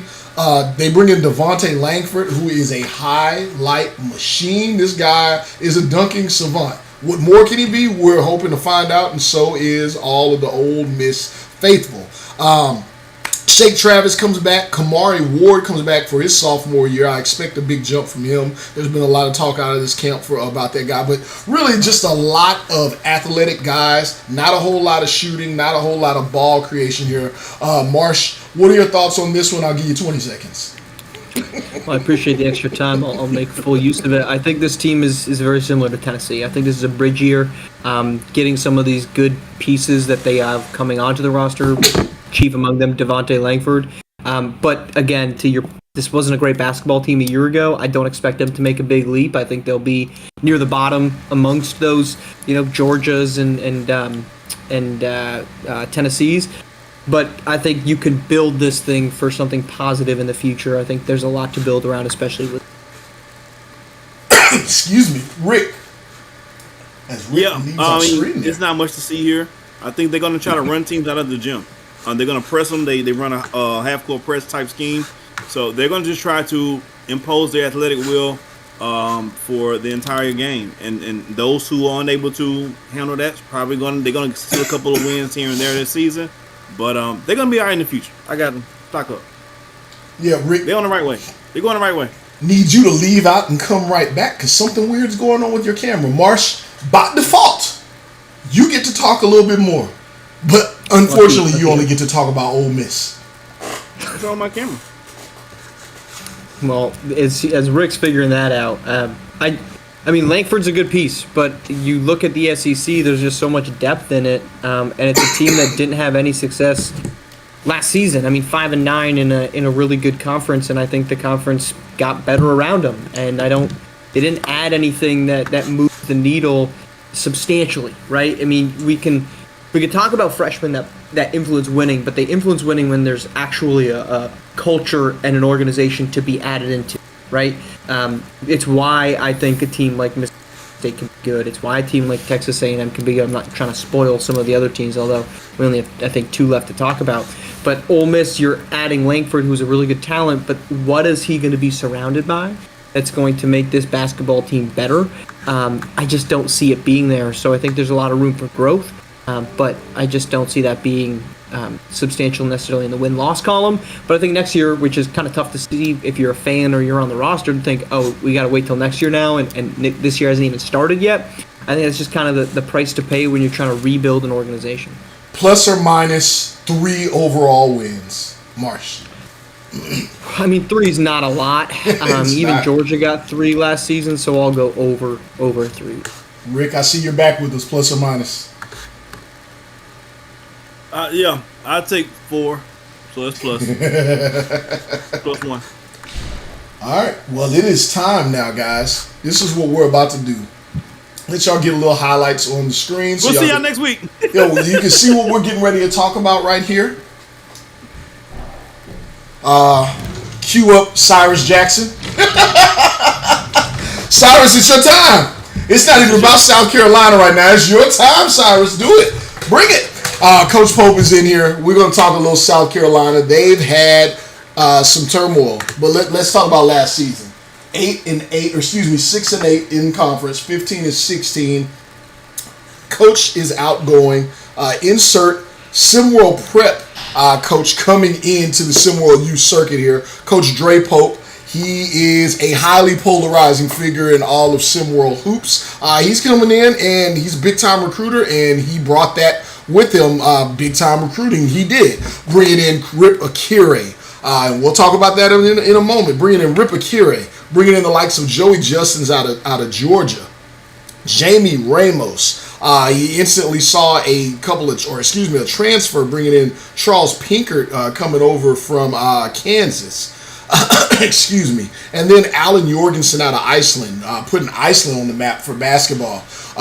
But we'd be remiss if we did not mention the fact that Rip Akire will be sitting out, I believe it's 15 games, which is major. And Jamie Ramos, out indefinitely. Not sure if he'll ever play basketball again. Marsh, we'll let you start here.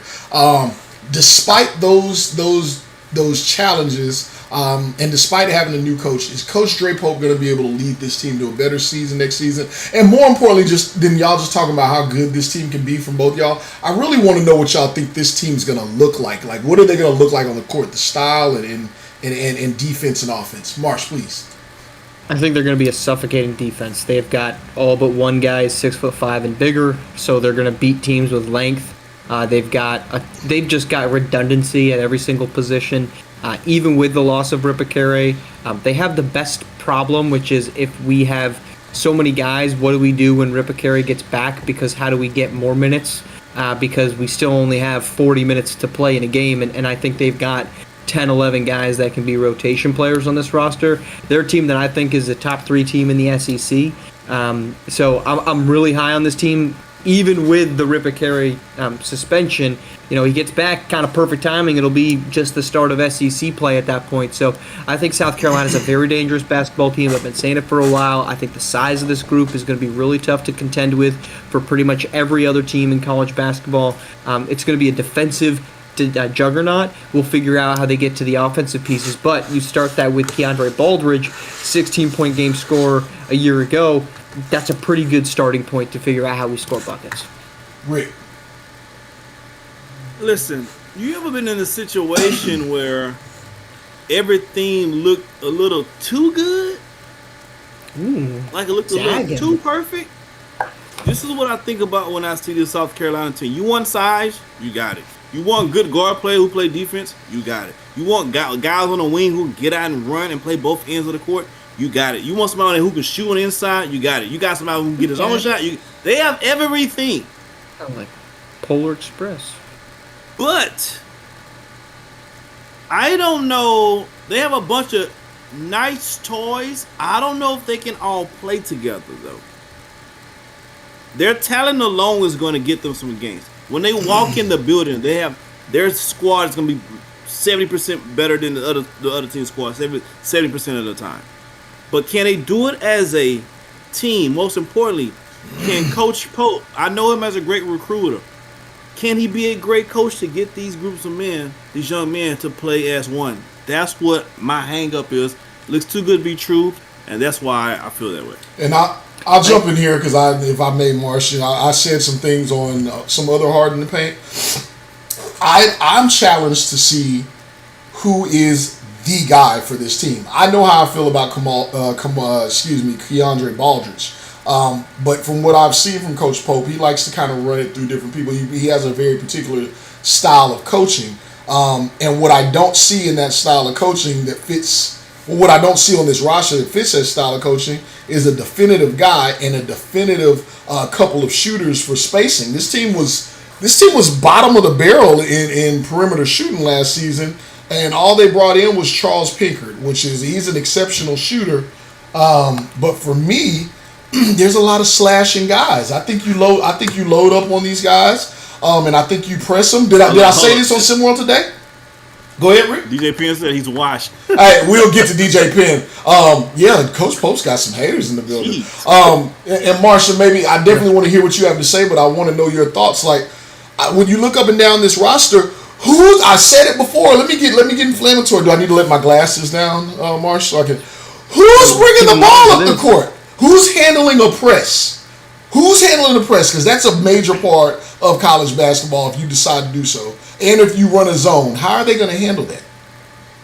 Well, I think you've got Marius Whitmer-Thomas to handle that. So it's not like they've completely, abandoned that part of the basketball game. They do have the token, what we were talking about just 5-10 minutes ago, undersized guard that can get your team into the right sets. I think Whitmer-Thomas is somebody that, they'll need to rely on. But I would like to just say I love Rick's take because I love this idea that there's so much hype that they could fail, and I think that there's a huge spotlight right now on Coach Pope for multiple reasons. The first is that we're already seeing scandal number 2 in and around him. Now I'm not indicting him on that one from investigation that said that he wasn't involved in the Ripicare and Jickley, whatever I his think name it was. the high Jickley, school thank kid. you. Yeah.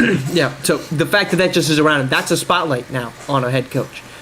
He already dealt with the Hyman issue from a couple seasons ago. So, and now you're bringing in a team that's exceptionally talented, and that everybody around South Carolina and around Columbia, South Carolina, and around the state and the program and the SEC are saying, we think this team's going to be really good.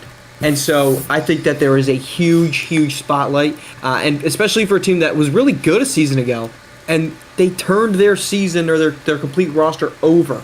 I'm not sitting here backtracking on what I said, but I do find it fascinating. It's going to be a very interesting team to watch, because if they fail, where do we point the failure finger at? Who do we say, this is you, because we're going to do that. Somebody's going to do that. This is why they're not doing good.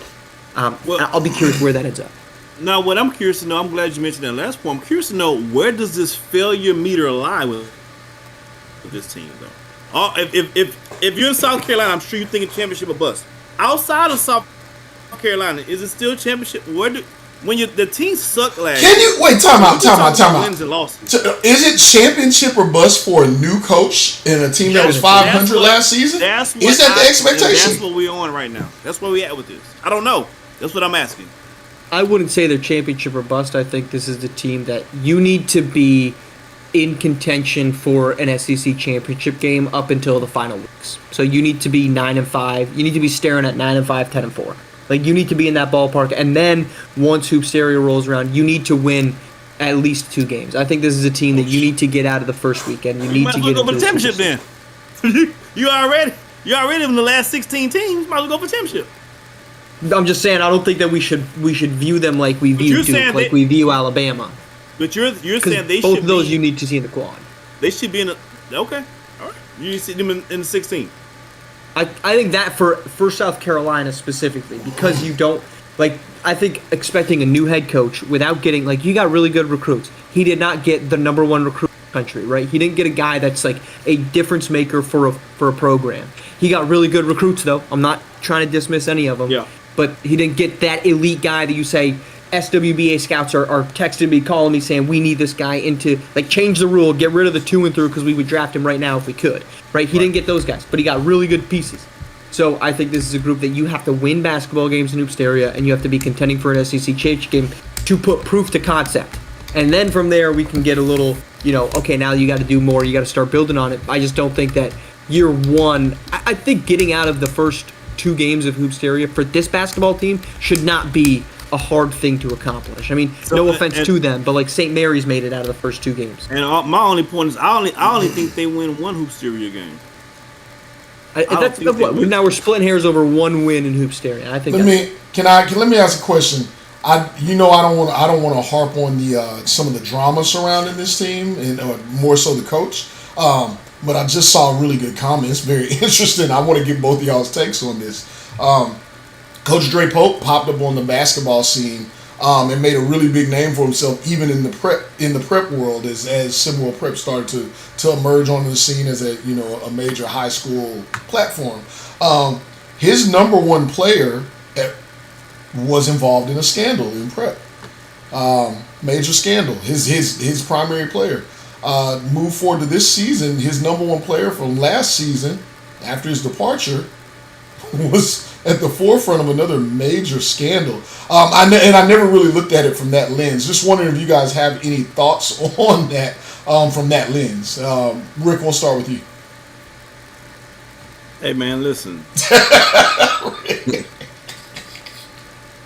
Sometimes it be the vibes, bro. It be the vibe. You gotta change your vibes up. You gotta change your vibes, man. I can't say anything more than that unless someone's assuming or accusing him allegedly of something else.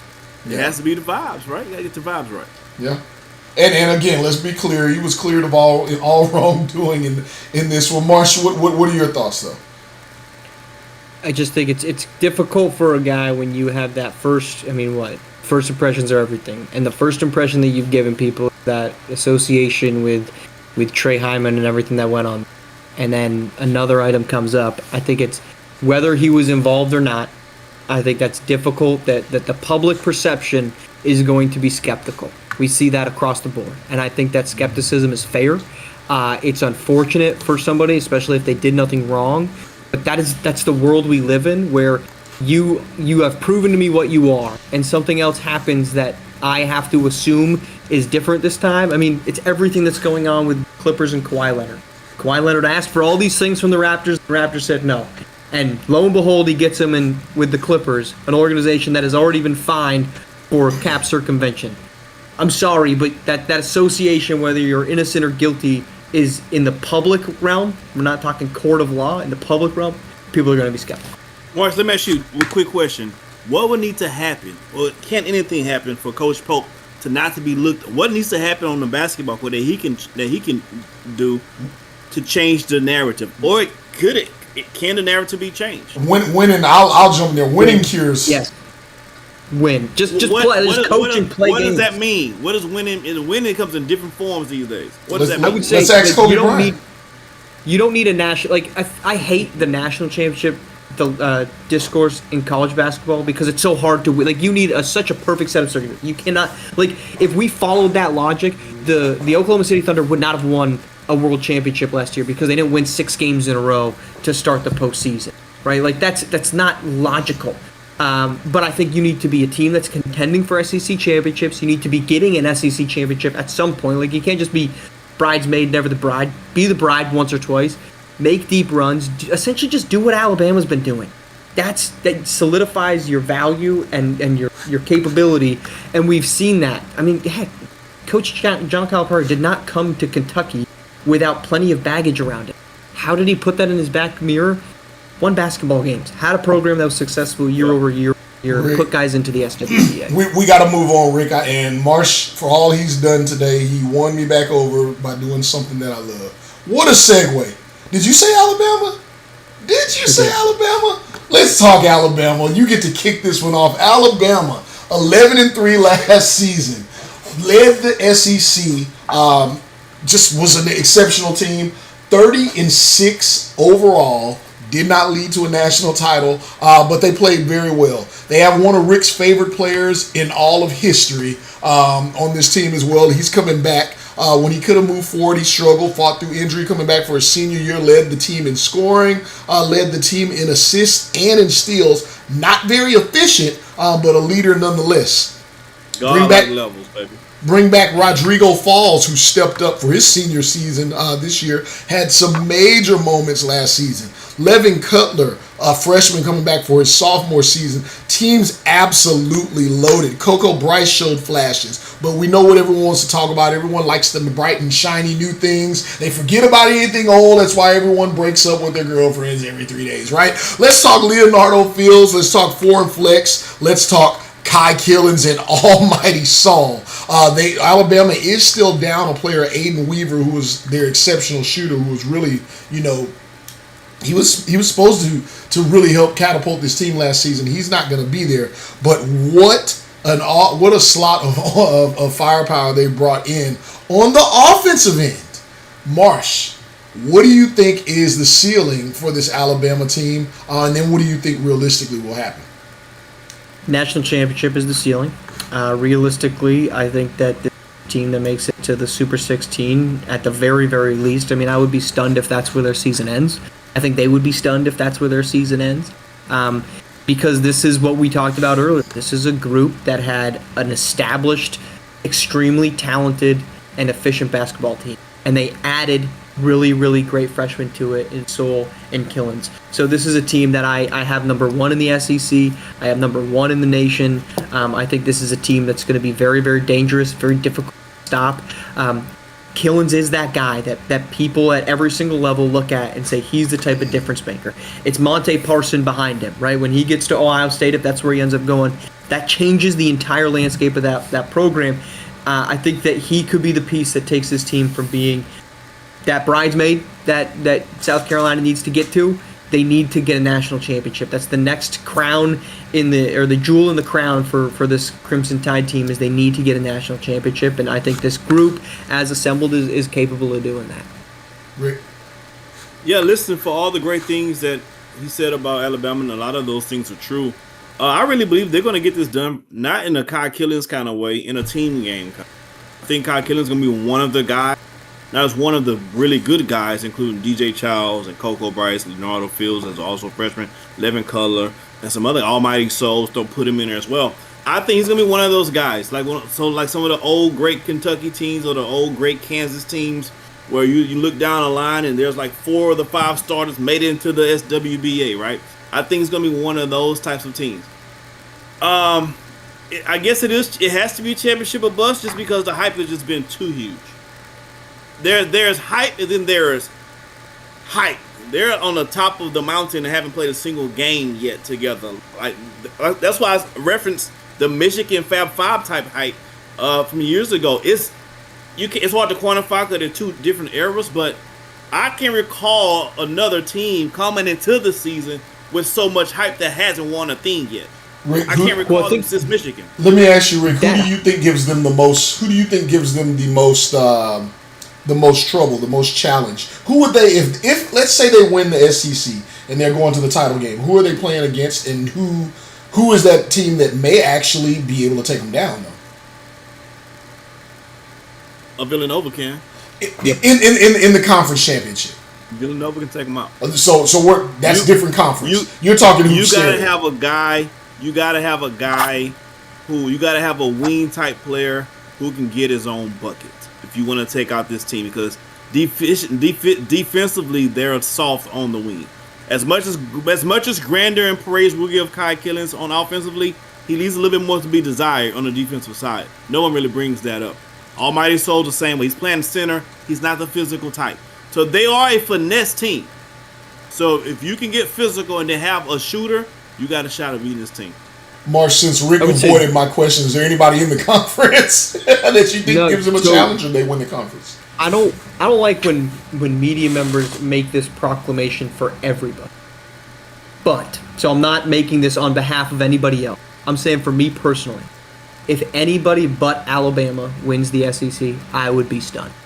I think they are deeper than every other team in the conference. They have the best player in the conference. I think they have a depth and an experience level that's unmatched in the conference, and they've got a phenomenal head coach that knows how to win basketball games. So for me, I don't think there's anybody in the SEC. I've got Missouri as my number 2 and South Carolina as my number 3. I don't think that they are on the level that Alabama is at, because you look at what does South Carolina not have that Missouri has? The bona fide number 1 scorer. Guess who has that? Alabama. What does South Carolina have that Missouri doesn't have? And that's depth and defense and a lot of options on both sides of the floor. You know who has that? Alabama. So to me, Alabama's heads and shoulders above the SEC, the rest of that conference. I'm not saying that's a media-wide thing. I'm saying that's the first thing. I would be stunned if somebody besides Alabama won the SEC. Rick, shout out to Monte Parsons actually in here, one of the top players in all of high school basketballs. Appreciate you joining us. He says so let's say South Carolina can weather the storm through the first 15 games of the Ripakiri suspension, and Jamie Ramos being out.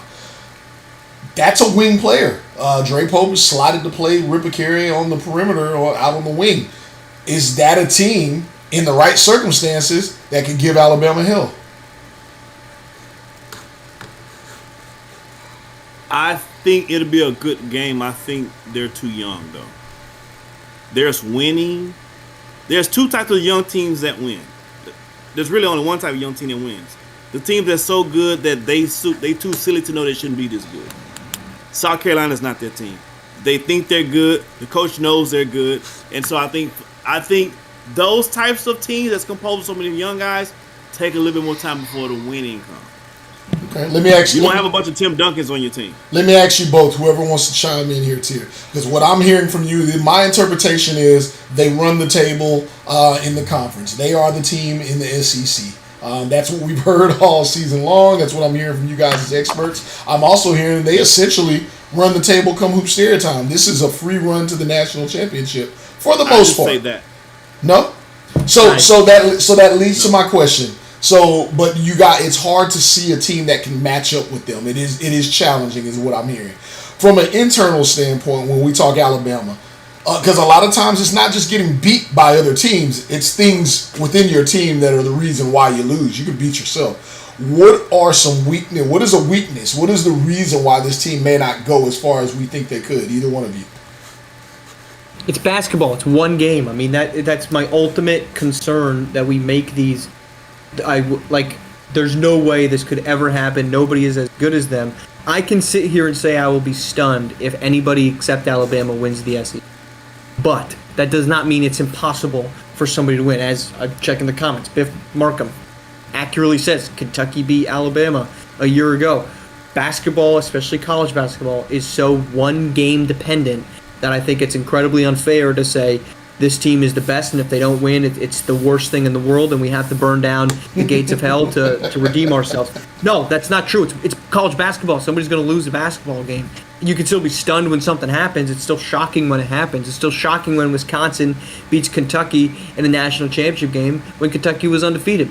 Those two things can be true, and that's just kind of the way of college basketball, but that doesn't make it a complete absent failure or abject failure that happens. So I will be surprised if somebody else wins. That does not mean it's impossible. I think Missouri and South Carolina have the best ways to get there. Coach Simpson in here, before you chime in, Rick, I know you already said defense, just wondering if there's anything else. Coach Simpson out of SimWorld Prep says Kai Killens, and we know he has a lot of hate from Kai Killens. We see him on social media, but he does make a valid point. Kai Killens is a mid-range shooter. Nate Oates hates mid-range shooting. That is not a part of Nate Oates' attack over the last seasons. Any thoughts on that statement? Well, they run the read and react, aren't they? Yeah, I mean, he kind of likes to take his time and get buckets. So when you see Kai Killens with the ball on the wing, you need to read that and react your behind to the other side so he can go to work. Very simple stuff. Any concerns other than defense for this team? To me, it's just defense. Okay. And for Marsh, it's just any given day. Any given day. I mean, yes. But if we take this team in a vacuum, I'm picking Alabama over everyone, and I'll put more thought and contention to it. Villanova, Texas, and Kansas. I'll have to think about it with those three teams. But every other team, I'm picking Alabama. But I don't want to see is all these people saying, "Oh, how could you not pick against them?" Because college basketball. That's the beauty of college basketball. Is upsets happen. We had two 16 seeds lose in the first round last year. Who picked that? Right. Nobody picked that to happen, but it happened. That's college basketball. Marsh has never sounded more Max Kellerman in his life. I don't know what it was. Something sounded real Max Kellerman-ish about all of that. Rick, you got any closing words before we get out of here? You want to say to the people in the chat, to all the SimWorld, to Marsh, to me, whatever. What do you want to say? I just want to listen to everybody who's been chiming in today, tonight, and to all of the different reviews for different conferences leading up to our big day. Thank you guys so much. Some of you guys have been here every single time and we're active every single time. We really appreciate that. That type of activity does not go unnoticed. Absolutely. The man that sleeps on the floor will never fall out the bed. Boom. He's been saying that for years. It hasn't become any less true. It's still true today too. Rick, it ain't when it get wrong. Let me know. I'll piggyback what you had to say before I give Marsh last words, since I gave him a hard time. I'll just double down on that. For the messages you've seen me come out, or when I come out here on Hard in the Paint, I get a little inflammatory. Yeah, we do need everyone's engagement and activity tuned into the stream. That's what allows this exceptionally high level of production and exceptionally high number of streams that we provide for you guys at no cost. It's what makes it doable and workable. For us to have a high view count. Let's make no qualms about it. But in all that, I do want to say, just coinciding with what Rick says, those of you who are tuned in routinely here, we appreciate y'all being our hardcore base. That is what we need. We just need more of our users doing it. That's what we need to keep moving forward. Remember, this is a project for you guys where we want to get it to a point as the future of sports where you guys are paid as players and as coaches. So we can only do that if people buy into the product and tune in. Marsh, your last words on SimWorld U to the audience, what have you? I feel like you got something for Rick. Say something to Rick. That's what people want. They want to see the little banter. What you got, man? I've been saying stuff to Rick for the last 2 hours, so I think we've got plenty of that. May the Lord watch. Between me I don't know what you're saying. It's probably some rap lyric. Keep in the chat. So. Y'all know what it is, man. Y'all finish it up for me. No, I'm excited, man. We're 1 week out, so appreciate everybody that's been riding with an exceptionally long off season. But It's fun that we're on the doorstep. What I'm most excited for is to see all the trash talk that we see in Discord, in the YouTube chats. I'm excited for all that to finally be like somebody's gonna have to back it up, and then I'm ready for the fallout. Stay silent. Don't get silent. No, Stay don't silent. stay silent. Don't get silent. Stay very loud. Stay very loud so we can all Stay see very it loud. and watch the crash as it happens. Yeah. Get that beat up like a man. Appreciate everybody being tuned in. This has been Hard to Paint. Next time you see Hard to Paint, we'll probably be back with some celebrity guests talking about y'all's asses. All right, we appreciate you. Have a great Monday, everyone. SimWorld Basketball, SimWorld Hoops returns in less than a week. And we're out of here. Thank you, Marsh. Thank you, Rick. Peace. Players only live once.